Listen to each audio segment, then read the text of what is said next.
The next problem we're going to look at is the question of the distribution of income.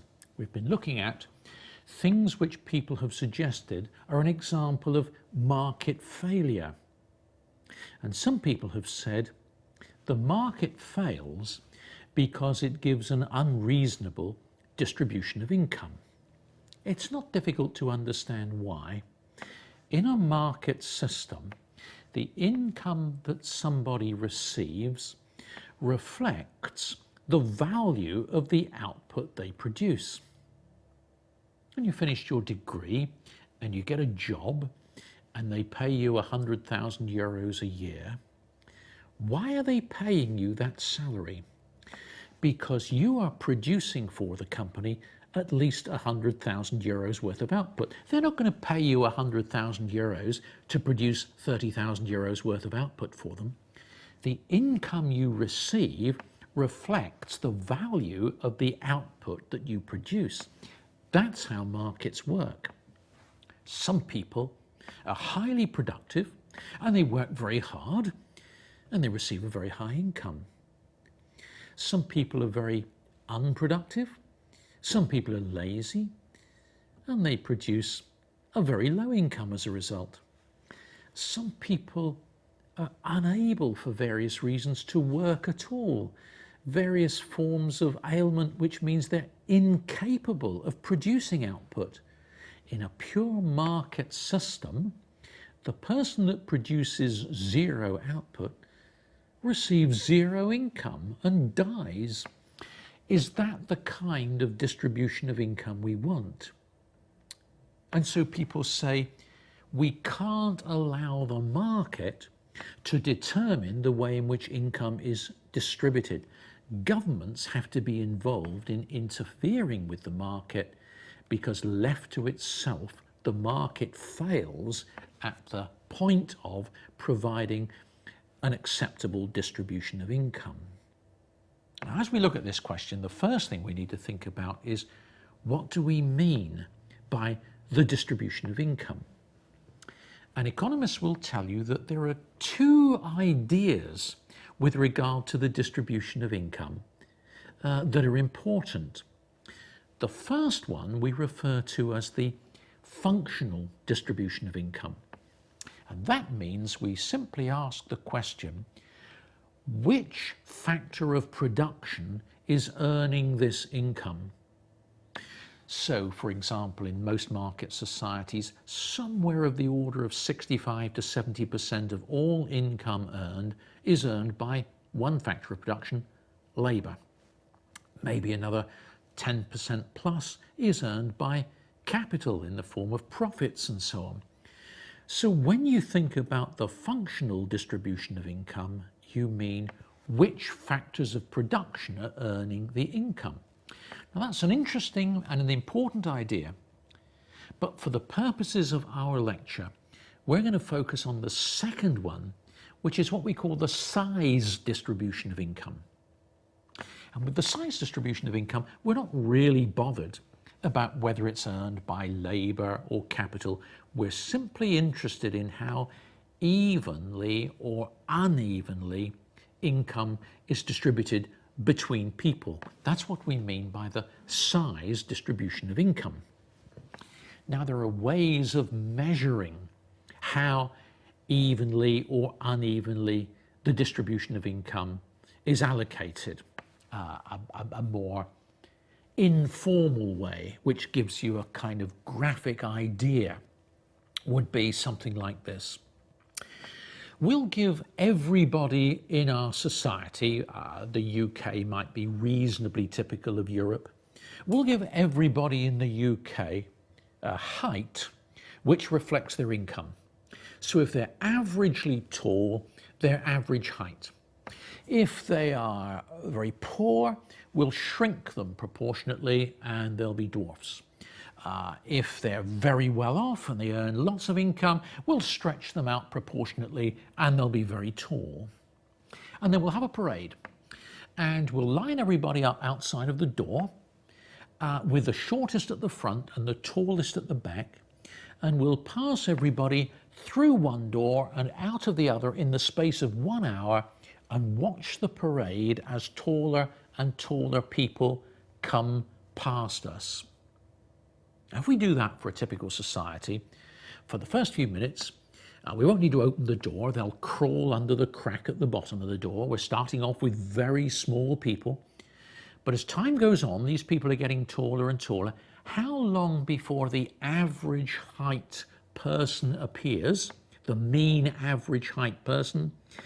Somewhere around about 48 or 49 minutes. How can it come that it takes so long? Because income is so skewed that there's a relatively small number of people at the back of the parade who are thousands of kilometers high who can't get their heel through the door. So you've got this very uneven distribution of income, such that I think you can see that if you lived in the UK and you were a mean average height person, a mean average income person, you would actually be earning more than 3/4 of the population. But there's a more formal way of doing it, which enables us to make direct comparisons between one society and another. And that measure is based on the Lorentz curve, and from that we develop something called the Gini coefficient. And it's reasonably simple to see how it works, and we'll do it as a diagram.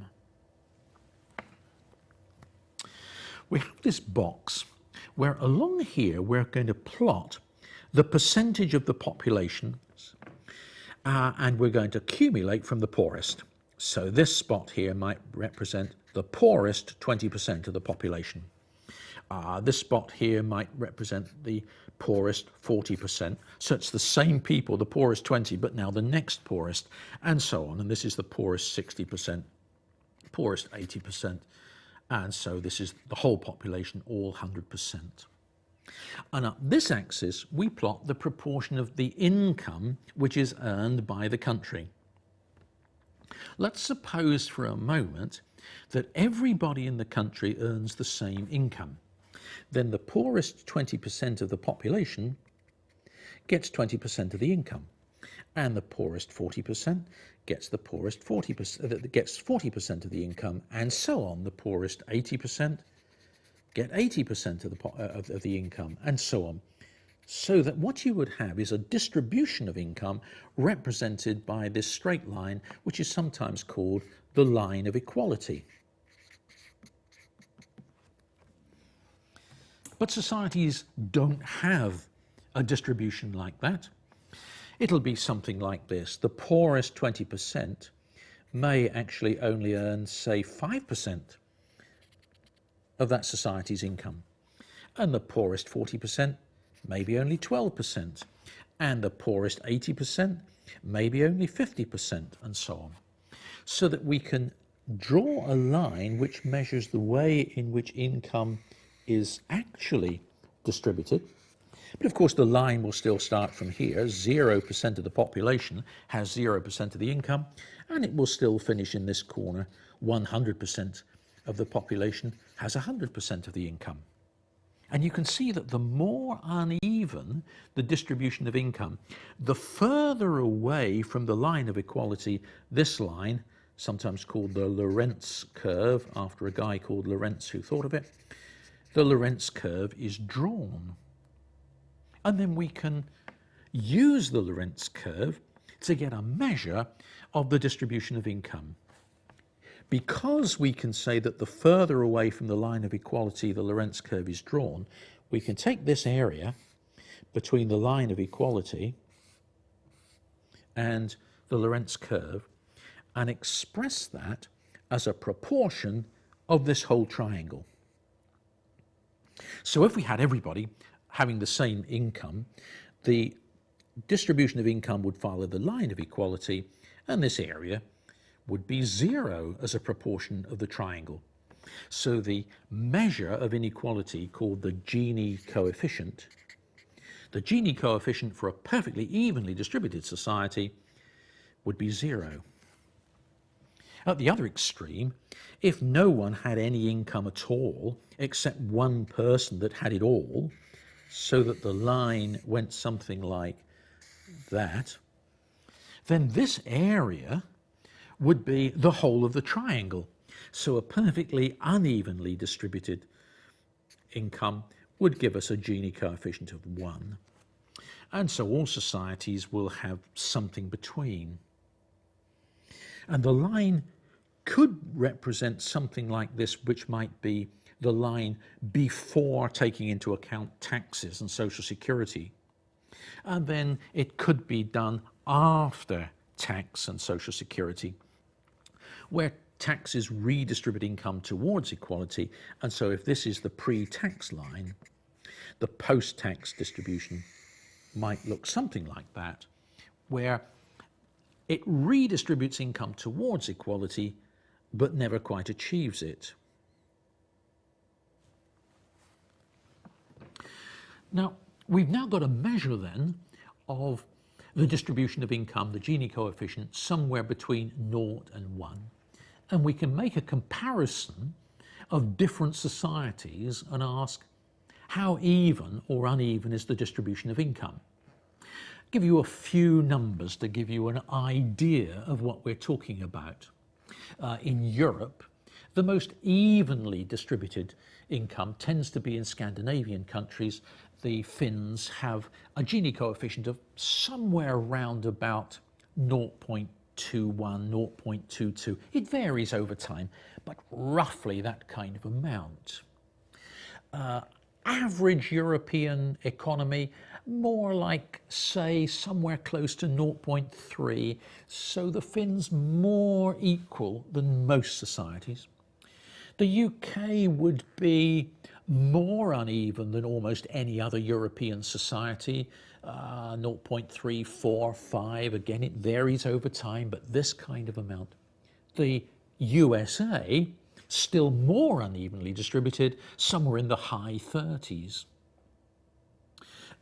One other number you may be interested in is that societies in Central and Eastern Europe who a generation ago were dominated by the communist system and have now moved to a market economy, as a result of this movement, the Gini coefficient has considerably changed, showing a much more uneven distribution of income in these societies than was the case a generation ago. So these numbers give us a rough idea and enable us to compare societies using this concept of the Gini coefficient. Now, there's one other thing to be clear about here. What I've been talking about is the distribution of income, not the distribution of wealth. There's a difference between wealth and income. Wealth is a stock. Income is a flow. I work for the University of Portsmouth and they pay me roughly £1 million a year. That is a flow. It is an income per period of time. They pay me so much, I don't know what to do with it all, so I put it into a bank account where I now have about £12 million. That 12 millions is not income, it's an amount, it's a stock. The 12 millions is my wealth. The £1 million a year I earn is my income, the flow. So wealth is the amount of water in the bath. Income is how fast the tap is turned on. And what we've been looking at is the distribution of income, so much per period of time. If we were to look at the distribution of wealth, we would find that the distribution of wealth is much greater than the distribution of income. So, for example, in the UK, half the population has no wealth of any significance at all. Most people's wealth is built around the value of the house that they own or the value of the shares. Half the population doesn't own a house, doesn't have any shares. They have no measurable wealth at all. So however uneven the distribution of income is, the distribution of wealth is much, much greater. Okay, so that's the first thing. We've now got an idea about the distribution of income. Just want to look at a couple of problems about how we interpret the data that we've got, there are two problems here that I want to mention. One aspect of the problem is poverty. There are people at the front of the parade, if you like, who have a very low income. How poor does someone have to be before we would say, yes, they're poor? And the answer is that different societies have different definitions of what constitutes poor. Who is poor? First of all, the Americans have an absolute definition of poverty. Each year, someone works out what the price of heating is, how much you have to pay for rent, how much it would cost you to buy food enough to give you something to live on. And they add it all up and say, you'd need to earn at least that amount of money, otherwise you're poor. So this given amount of money, those that earn less than that, those that receive less income than that, are classified as poor. The Europeans have a quite different definition of who is poor. The way they do it is to work out what is the median average income. And then they say, if you receive less than 60% of that sum, you are poor. Now, what's the big difference between the two? There are a number, but here's the one I want you to see that we can focus on. One is an absolute measure, one is a relative measure. Suppose, just for the purposes of illustrating the point, suppose in a generation's time, incomes increase hugely and everybody in Europe and everybody in America is now a millionaire. According to the Americans, there is no poverty. Everyone receives an income which is more than sufficient to meet their requirements to live. But you could have millions of poor in Europe, because although the poorest people are millionaires, they may still be getting less than 60% of the median average income. So whether we have a relative or an absolute definition of poverty is going to make a difference. So that's the first thing to think about. What do we mean by poverty? There's a second question to think about, and that is we can't take the question of poverty in isolation from other measures that are important, in particular the question of the ability of people to move from one group to another.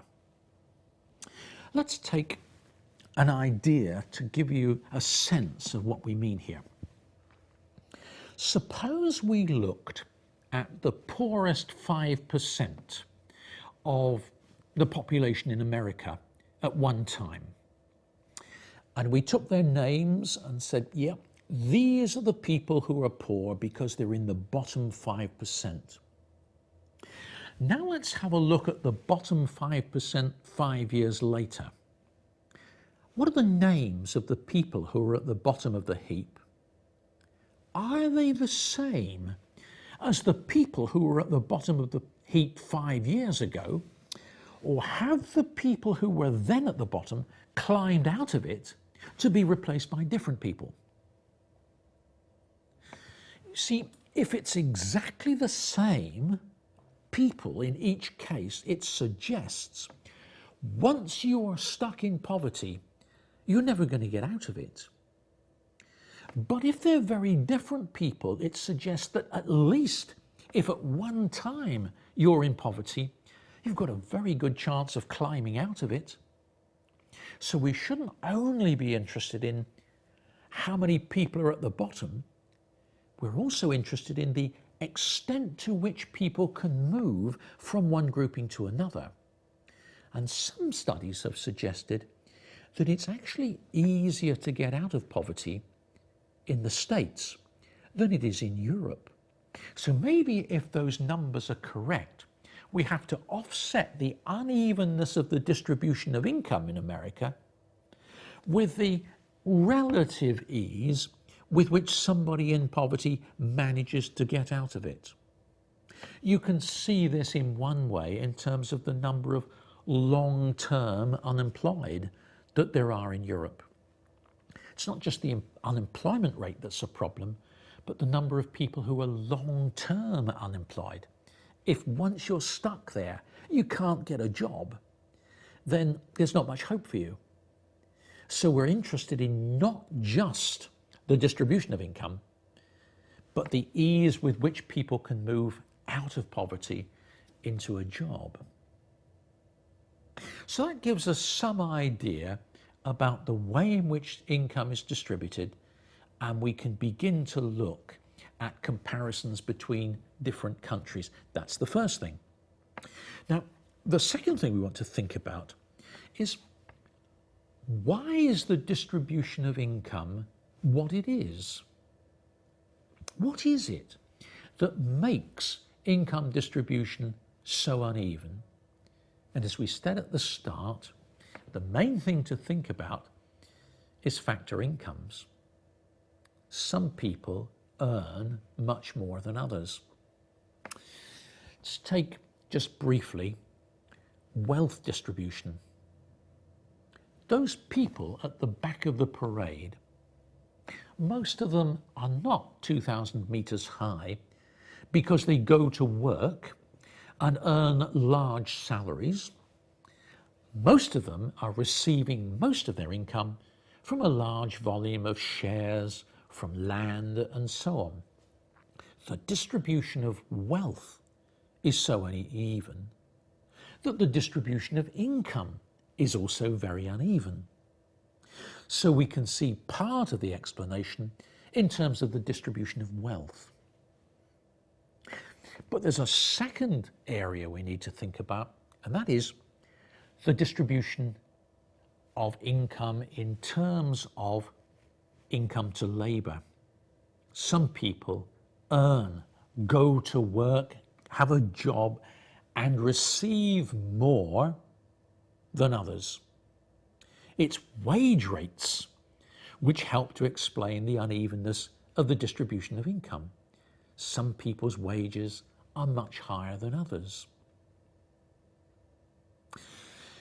If we were to ask why is that the case, and if we were to ask non-economists why that's the case, the answer that you'd get would probably go something like this. Some people receive much more income as wages because they produce things that society values more highly. So they might say, a gardener does a job which people find useful, but it's not a job which is going to save anyone's life. People don't value it so much, so they pay the gardener a relatively small sum. Whereas a doctor might save your life. People value his services so highly that they'll pay a very great deal to him in order to be the doctor. So you explain the difference in wage rates in terms of the value that society places upon different kinds of occupation. And if you ask an economist to comment on that, he would say, it's wrong. It doesn't actually matter very much. Let's try and see why. Imagine for a moment a world, now I appreciate that this is an unrealistic world, but we'll sort that out in a minute. Just for a few minutes, I want you to imagine a world in which there is no barrier for people to move from one kind of job to another. It's very easy to shift from one kind of occupation to another. Imagine that for just a few minutes. So we have a very low wage rate for gardeners and a very high wage rate for doctors. In this kind of world, gardeners are going to say, I don't earn very much. I think I'll stop gardening and become a doctor. As that process starts, there's a reduction in the supply of gardeners, and wage rates in gardening activity rises. As more and more people become doctors, there's an increase in the supply of doctors, and it pushes the wage rate down. And that process would continue until everybody gets paid pretty much the same wage rate. We'd simply have more doctors than gardeners, but the wage rate wouldn't be very different. What actually causes such large difference in the wage rate of the two occupations is immobility of labour. It's difficult to move from one kind of occupation to another. And some of these barriers are natural. If you faint at the sight of blood, you're not going to be able to retrain to be a doctor. So some of these differences are to be observed in the different skill rates of different groups. Some of the differences are to be explained in terms of the way in which institutions prevent the movement of labour which would reduce the differentials. So, for example, certain organisations have got control of a profession and insist that you cannot work in that profession unless you have their qualification. And they say this is necessary to ensure standards. And then they fail half the people that take the exam. It's not actually in order to ensure standards. It's to reduce the supply of labour sufficiently to keep the wage rate high. It's institutionalised immobility of labour that causes these differences in the wage rate. Now, actually I spoke as if without these barriers, everyone would finish up with much the same wage rate. Actually, that's not strictly true. Everyone would finish up with much the same utility. Some people would take their utility in the form of wages. Some would take it in the form of what we call non-pecuniary benefits, the pleasure and joy of the job.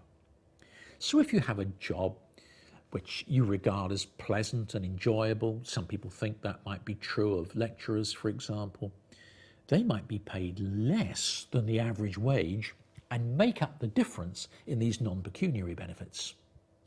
Whereas the people with the horrible, dirty jobs might get paid more than the average wage.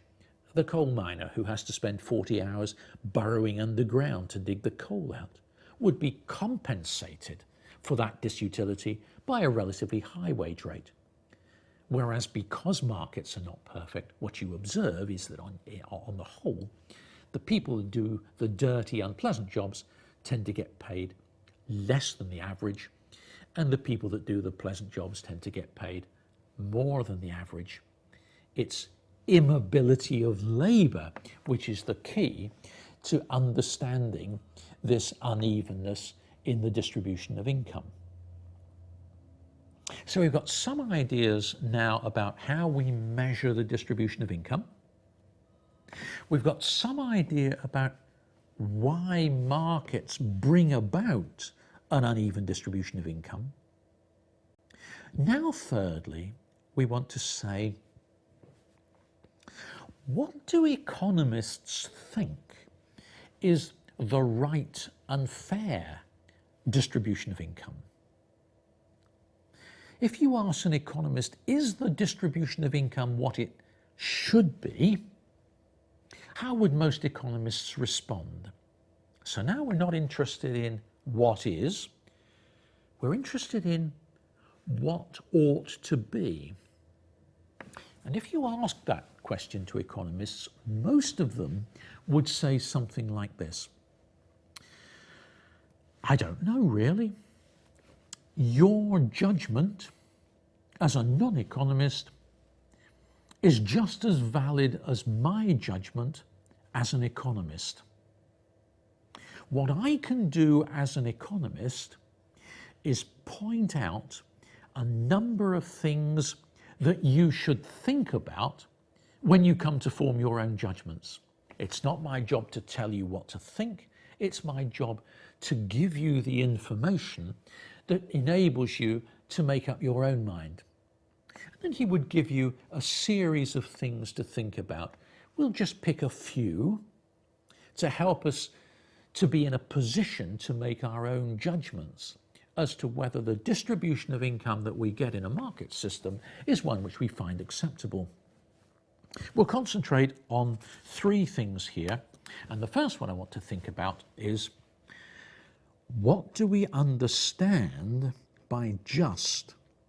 What do we understand by fair?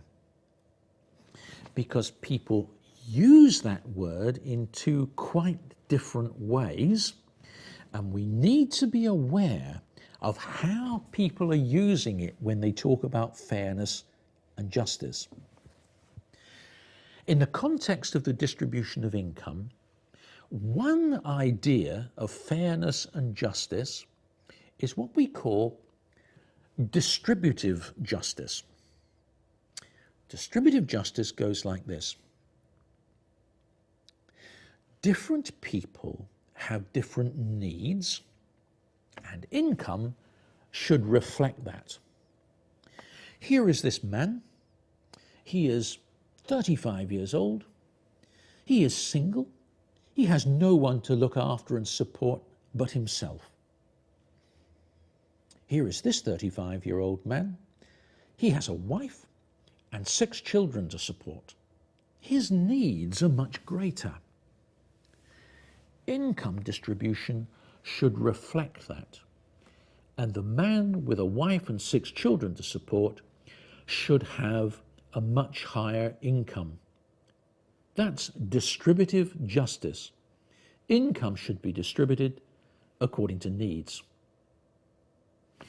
There's an alternative view which we call the commutative view, which says justice requires that people receive an income which reflects the value of the output that they produce. You earned 10,000 euros last year because you contributed 10,000 euros worth of output to society. I earned 100,000 euros because I contributed 100,000 euros worth of output to society.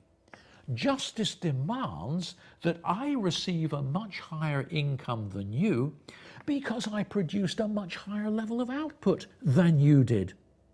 That's the commutative view.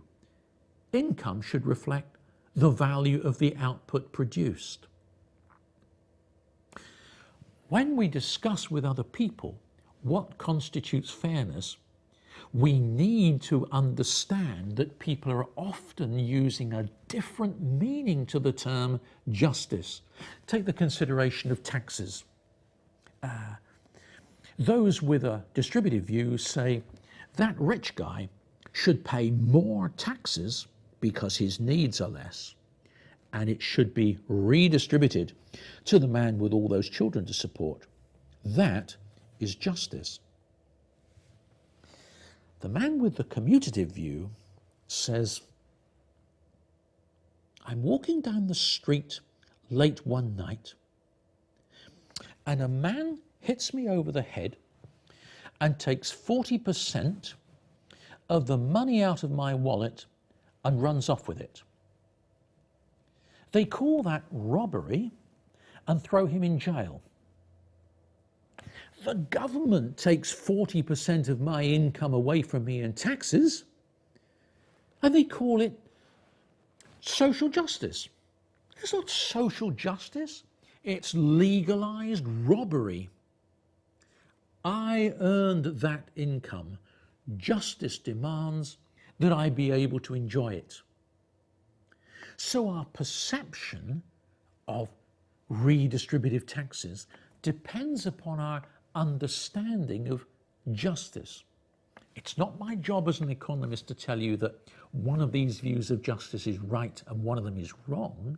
It's my job to point out that the reason why people disagree about what's fair is they have different views about what constitutes justice. Now, the second thing we need to think about when we're trying to make up our minds about what constitutes justice is we need to think about whether we're concerned about the distribution of income or whether we're concerned about the problems of poverty. Those two sometimes are the same thing, but they're sometimes different, and we need to be aware that they're different. Now we can illustrate that with reference to a table. And I have here two societies for you to think about. And with great imagination, I've called one of them Society A and one of them Society B. Each one of these societies has three members in it, Peter, Hans and Helga. And each of these societies has €100 a week. But they're distributed in different ways between these two societies. In Society A, Peter gets €42 a week, Hans gets €42 a week, Helga gets 16. Society B, we also have €100 worth of income, but it's distributed differently. Peter gets 60, Hans gets 20, and Helga gets 20. Now look at these numbers and say to yourself, which is the fairer society? If you ask people that, the great majority say Society A. If you ask why, they will say such things as the difference between the top and the bottom is 2.5 times in Society A. It's 3 times in Society B. Society B has a more uneven distribution of income. I like Society A. Now look at Helga.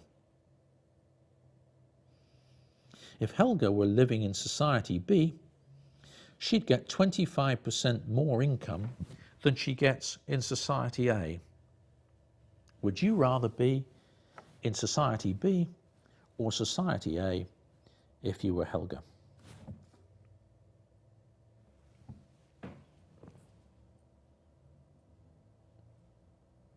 So you see, we have to think about whether we're concerned about the distribution of income or whether we're simply concerned about those who are poor. Another way of thinking it through would be to say, those people at the back of the parade who are 1,000 kilometers high,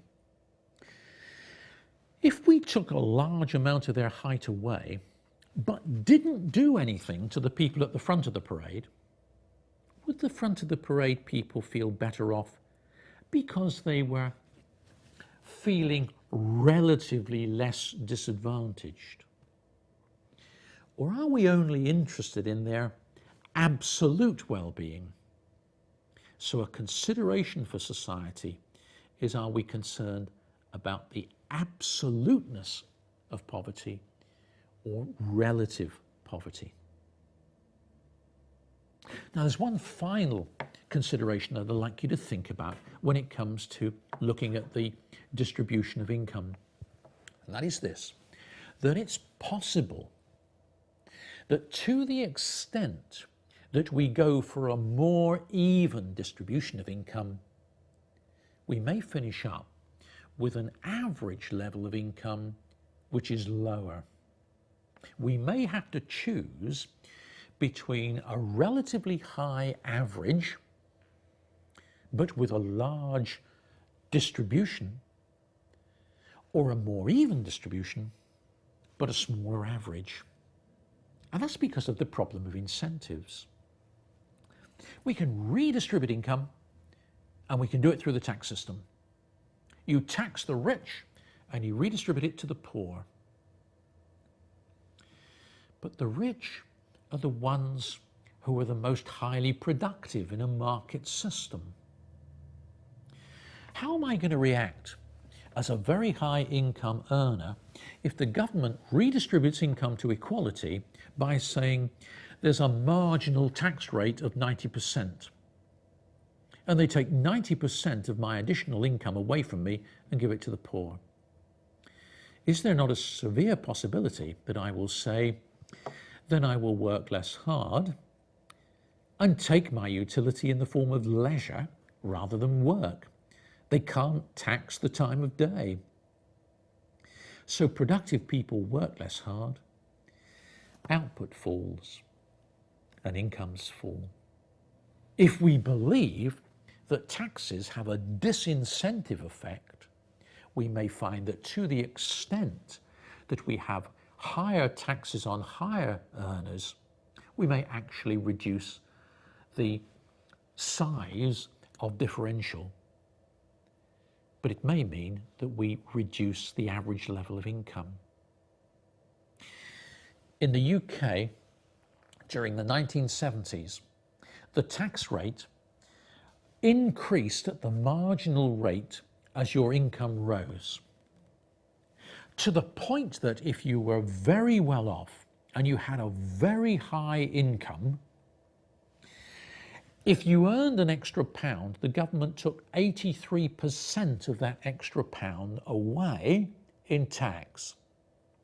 Unless you got it from dividends or what they called unearned income, you weren't working for it, in which case there was an extra little tax for you of another 15% in the pound.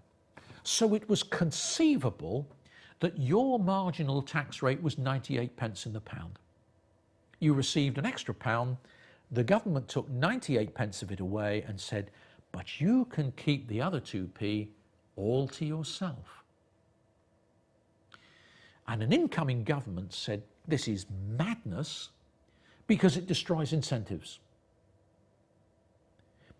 And they took a decision that the top rate of tax should be 40 pence in the pound. If you were a billionaire and you earned an extra pound, you kept 60% of it yourself. That made the distribution of income more uneven. But they said it gives incentives to people to work harder and will raise the average level of income in society. So we have to think about whether we believe that taxes at the margin that increase have a serious incentive effect or not. Finally, one last issue to consider. What does the government actually do to redistribute income? There are a number of things here. We just want to focus on the main ones. I'm going to give you 4 things which the government does which tends to redistribute income towards equality. And the first one is progressive taxes. As your income rises, if there's a progressive tax system, you pay a higher and higher proportion of your income to the government in tax. It is not the case that it is progressive just because as your income rises, you pay more tax. If you earn 20,000 euros and pay 2,000 euros to the government in tax, and if you earn 40,000, you pay 4,000 euros to the government in tax, it is not the case that that is progressive income tax. In each case, you are paying the same 10% of your income in taxes.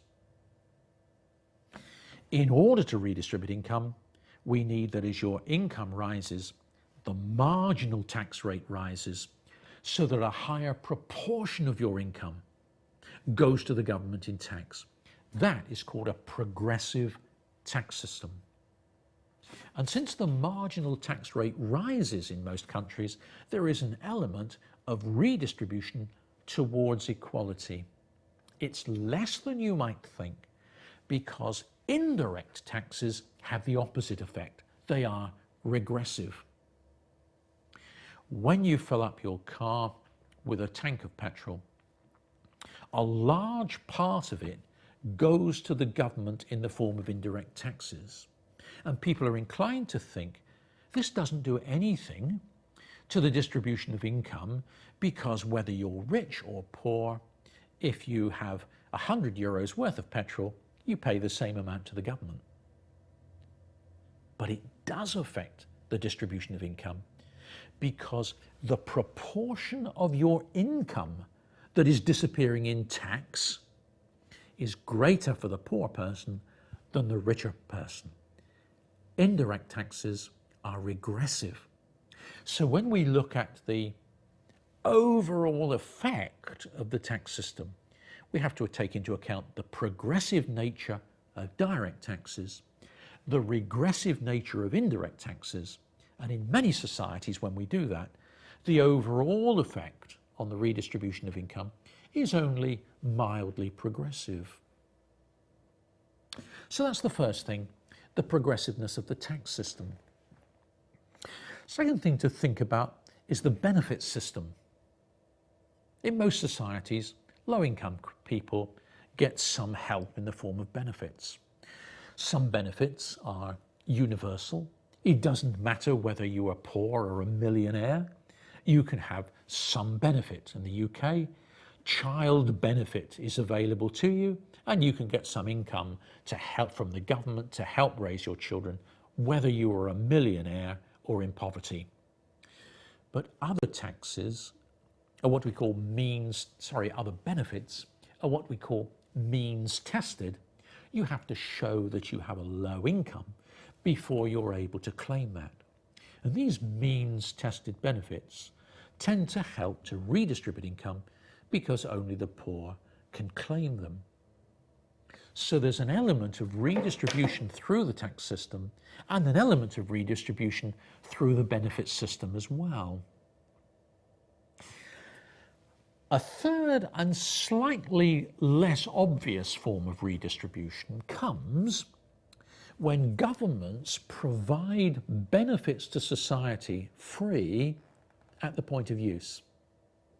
So in many societies, if you have a hospital operation, you pay nothing. Of course it's paid for. Somebody has to pay for these resources to go into the production of this service. But it's not paid for at the point of use. It's free at the point of use and paid for out of general taxation. And so people say, this benefits the poor. The higher income groups pay more tax, but it's the poor who also, as well as the rich, get the benefit of the hospital operation. So it helps to redistribute income towards equality. And that's true, but less than you might imagine. In most societies, those from the higher socio-economic groups know how to use the system, so they get the benefits relatively more than the lower income groups. In the UK, if your child is sick, you can call the doctor and he'll come and look at your child and give you some medicine. Who pays for the doctor's time? It's free at the point of use. It's paid for out of general taxation. The doctor comes into the home of a poor person who's not very skilled, not socially well aware. The doctor looks at the child and says, yes, fever, antibiotic, give him that. In a week he'll be better, and he's gone. And the person from the low socioeconomic group has consumed a minute of the doctor's time. The doctor goes into the home next of a person from a much higher socioeconomic group whose child is also in bed with the same fever. Yes, antibiotic, he'll be better within a week. And the lady says, excuse me, doctor, should I try to give him lots of fluids or not? Ah, well, hoodly-bo, hoodly-bo, hoodly-bo. Would it be better if I, or should I? Ah, well, hoodly-bo, hoodly-bo, hoodly-bo. She engages him in 15 minutes of conversation, all of which is being provided for by the state. Because she has the confidence to do this, she comes from a higher socioeconomic group. The doctor goes away, and the lady from the higher socioeconomic group has just consumed 30 times as much of society's scarce resources as the person from the low-income group. So there is an element of redistribution of income, but maybe it's less than we're inclined to think. Finally, we have the question of a minimum wage rate. Most societies in Europe say we're going to help the low-income groups by establishing a minimum wage so that employers have to pay so much per hour to a worker. This will help the people at the front of the parade by raising their incomes. It's obvious, isn't it? Or is it? Who are the people right at the front of the parade? These people are not people who earn a low wage. They're the unemployed, who don't earn anything. If the minimum wage causes a firm to say, we can't afford these people at this wage rate, let's sack them, what do you do to the distribution of income? You make it more uneven by taking this person who was earning a low wage and give him no income at all. So if the minimum wage creates unemployment, and it's an assumption that it does, but if the minimum wage creates unemployment, the result will be to make the distribution of income even more even more uneven. So, we started off by thinking how good the market system is at allocating scarce resources under certain conditions. We've now seen that there are some potential market failures, monopoly power, externalities, public goods, the unevenness of the distribution of income. All these things give to some economists the right to say, we think government should be involved in interfering with the market system. There's one big market failure, or at least what many economists claim is a market failure, that we've still yet to consider. Some economists say if we leave it to markets, economies will go through periods of very high unemployment. It takes government intervention to prevent periods of periodic high unemployment. We're going to look at that, but that's macroeconomics. What we've done up to now is finished our consideration of microeconomics.